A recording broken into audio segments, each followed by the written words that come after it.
اللہ کے تمام دوستوں کو نازیہ نور احسان باہو کی طرف سے حق اللہ بسم اللہ۔ آج کے تفکر میں ہم متفرق موضوعات کے ساتھ ساتھ اور حق کے پیغامات کے ساتھ ساتھ ایک اور سلسلہ بھی شروع کرنے جا رہے ہیں۔ جی ہاں، آج کے تفکر میں بات کروں گی کہ انسانیت کا سفر، معصومیت سے معرفت کا سفر کیسے طے ہوتا ہے، اور خصوصاً حضرت ابراہیم علیہ السلام کے حوالے سے یہ ایک کچھ جو ہے پروگرامز جو ہے میں ان پر یہاں پر تفکر کے لیے پیش کروں گی، تاکہ ہم اپنی کتاب میں جان کر اس دین ابراہیمی سے سبق لے سکیں، سمجھ سکیں اور اسے اپنے اوپر امپلیمنٹ کر سکیں۔ تو قرآن پاک اگر مطالعہ کریں تو اس کی جو کرم، نعمتیں اور رحمتیں جو ہیں اتنی ہیں کہ انہیں میں یہاں اپنے الفاظ میں بتانے اور اپنے قلم سے لکھنے سے قاصر ہوں۔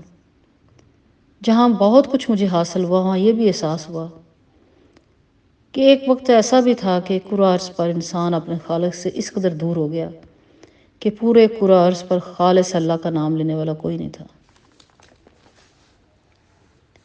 لیکن یہ اللہ سبحانہ تعالیٰ کا نظام ہے کہ جب تاریکی کی انتہا ہو جاتی ہے تو روشنی کی ابتدا ہوتی ہے۔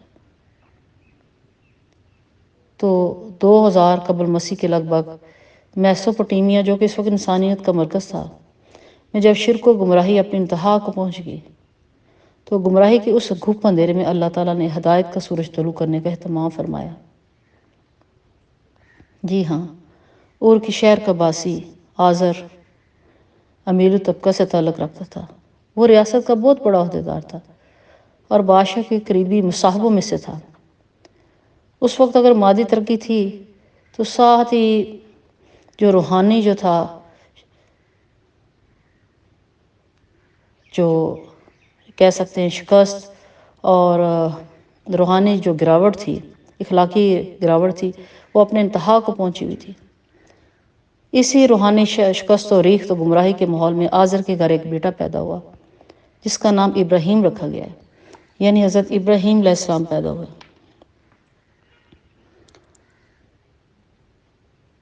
تو آپ نے اس اندھیری رات میں جو انسان پیدا ہوا جس نے اللہ کی معرفت حاصل کی، تو ان کی زندگی کا واحد مقصد کیا تھا کہ مخلوق کو اس کے خالق سے متعارف کرائے اور زمین پر رائج تمام باطل نظریات اور نظاموں کو ختم کر کے اللہ کا دین نافذ کرے۔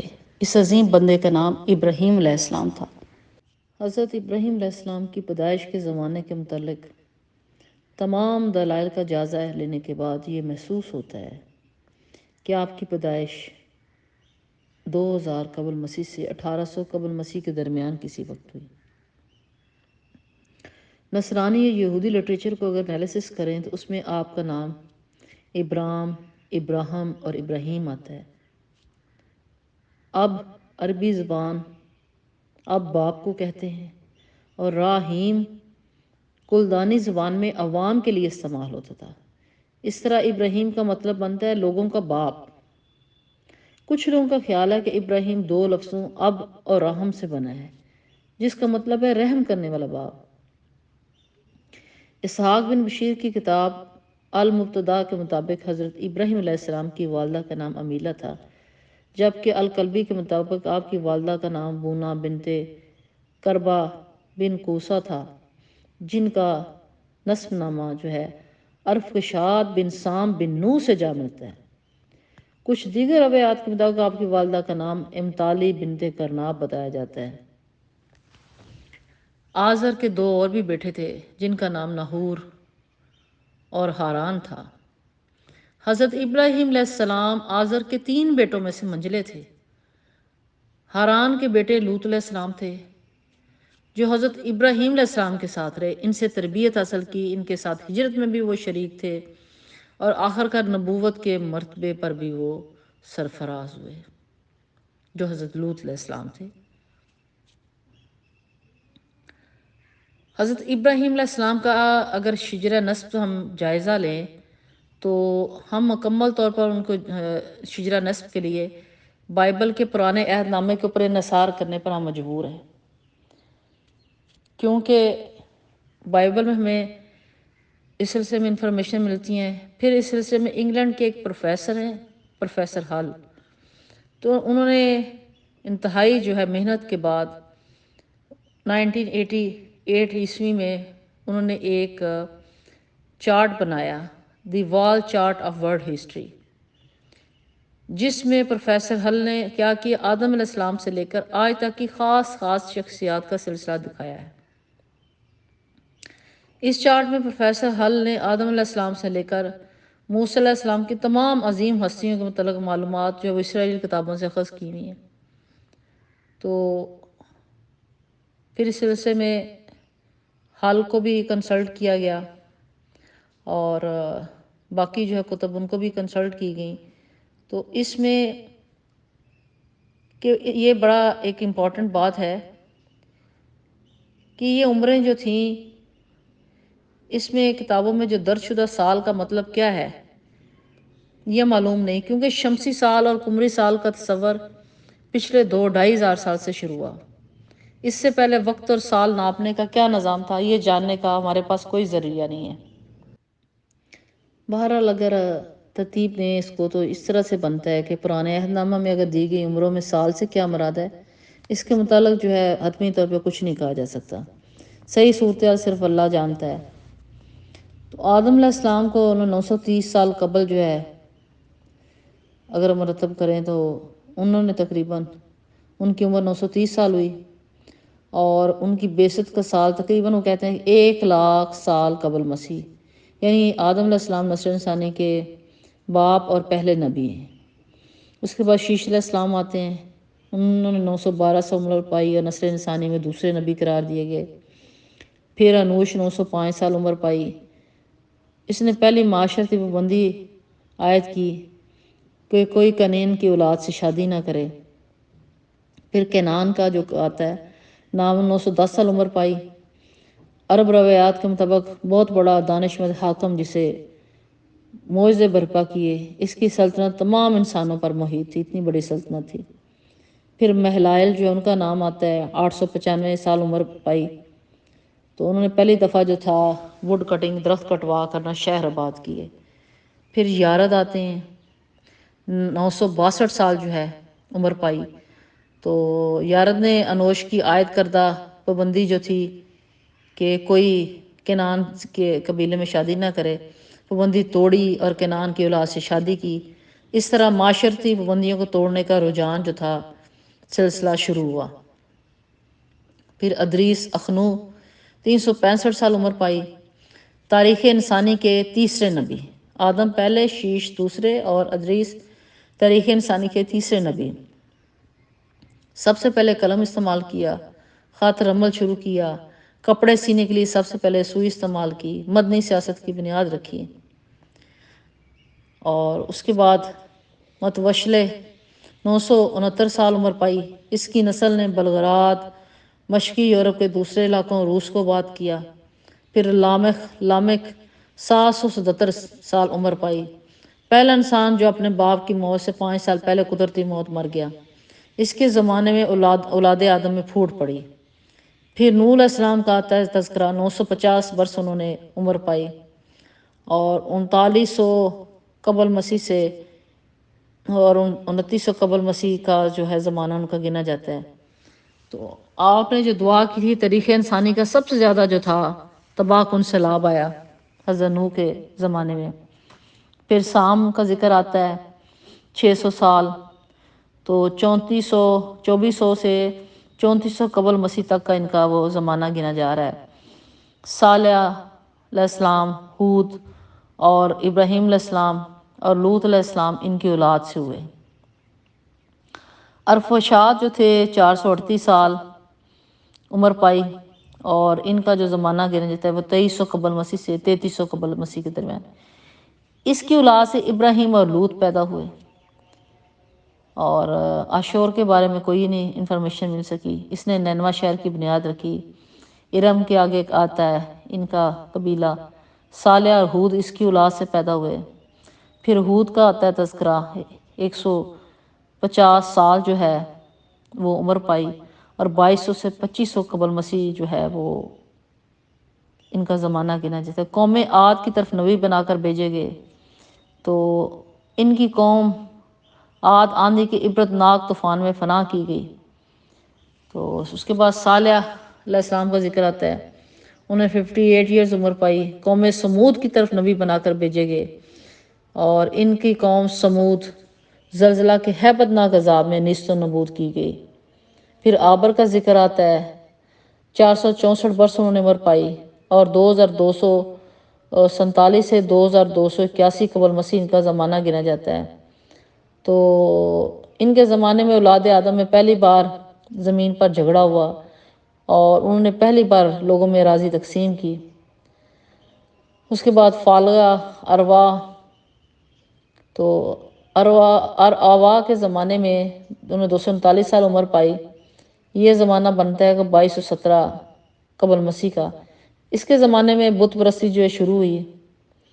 پھر ساروخ کا زمانہ آتا ہے، 230 برس عمر پائی۔ اس کے زمانے میں زمین پر سانحات کا ظہور ہوا۔ ناہور 148 سال عمر پائی۔ اس کے زمانے میں الگ الگ پیشے اختیار کیے، کپڑا اور آلات حرب ایجاد ہوئے۔ اس کے بعد آزر کا ذکر آتا ہے، حضرت ابراہیم کے والد کا، تو یہ 205 سال عمر پائی، اور یہ 2056 قبل مسیح کا زمانہ جو ہے گنا جاتا ہے۔ اس کے زمانے میں علم نجوم میں ترقی ہوئی، بت پرستی میں بہت شدت پیدا ہو گئی۔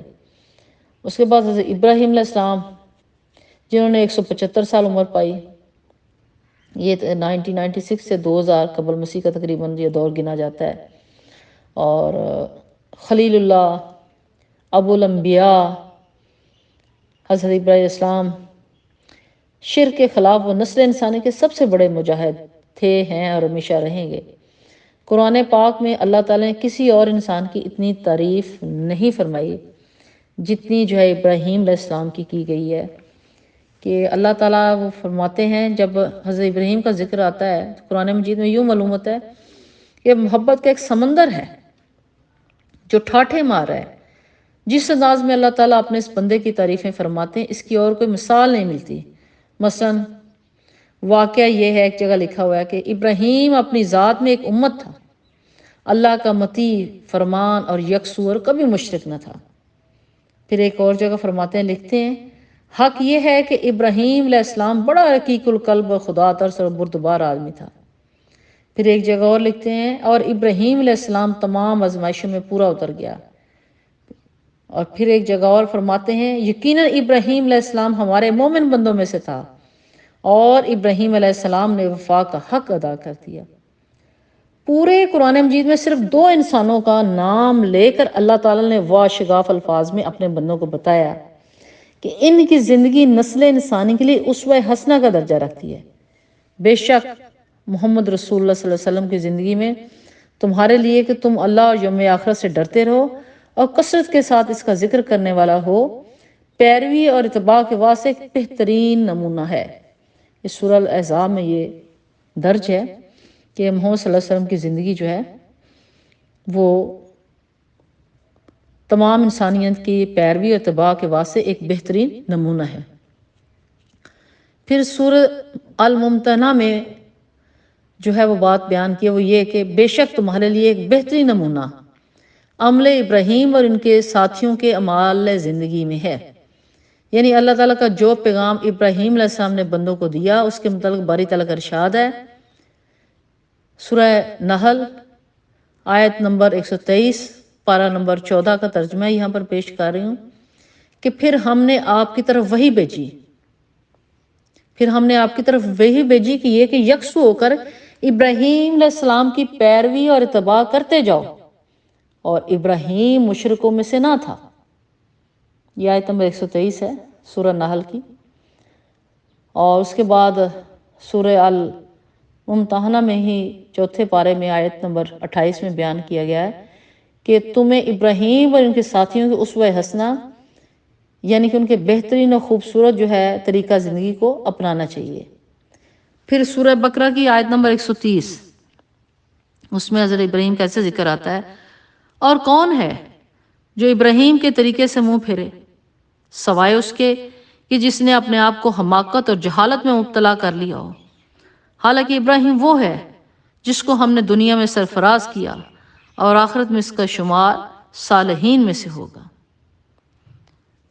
تو میں یہاں پہ یہی عرض کرنا چاہوں گی کہ میرے مالک نے جو ہے بالکل کھول کے قرآن مجید میں ہر چیز جو ہے بیان کی گئی ہے کہ کس طرح جو ہے حضرت ابراہیم علیہ السلام کا سلسلہ جو ہے معصومیت سے معرفت کی طرف آگے بڑھتا ہے، اور کیسے حضرت آدم علیہ السلام سے بدتری جو ہے یہ سلسلہ حضرت ابراہیم تک پہنچا، اور پھر حضرت ابراہیم سے جو ہے آگے نبی کی صلی اللہ علیہ وسلم کے ان کی وساطت سے آج ہم ایک امتی ہونے کی حیثیت سے مالک کے احسان مند ہیں، شکر گزار ہیں کہ اس نے ہمیں دین ابراہیمی میں پیدا کیا۔ تو یہ ایک مکمل سلسلہ ہے، اسی سلسلے کو میں تھوڑا آگے بڑھاؤں گی کہ انالیسز ہم کریں گے مختلف جو ہے وہ کتابوں کی روشنی میں، مطلب بائبل کے حوالے سے بھی اور دوسرے حوالوں سے بھی، کہ کیسے حضرت ابراہیم نے معصومیت سے معرفت تک کا سفر طے کیا، اور پھر قرآن مجید کے حوالے سے بھی اس کا مشاہدہ کریں گے کہ وہ کون سے مراحل ہیں جس سے باحثیت بشر ہم بھی سبق حاصل کر سکتے ہیں، ہم بھی اپنی زندگی کو سے امپلیمنٹ کر کے اپنی زندگیاں بدل سکتے ہیں۔ تو آج کے تفکر کے لیے اجازت چاہتی ہوں، انشاءاللہ اسی سلسلے میں پھر آپ سے ملاقات ہوگی، تب تک کے لیے حق اللہ، بسم اللہ۔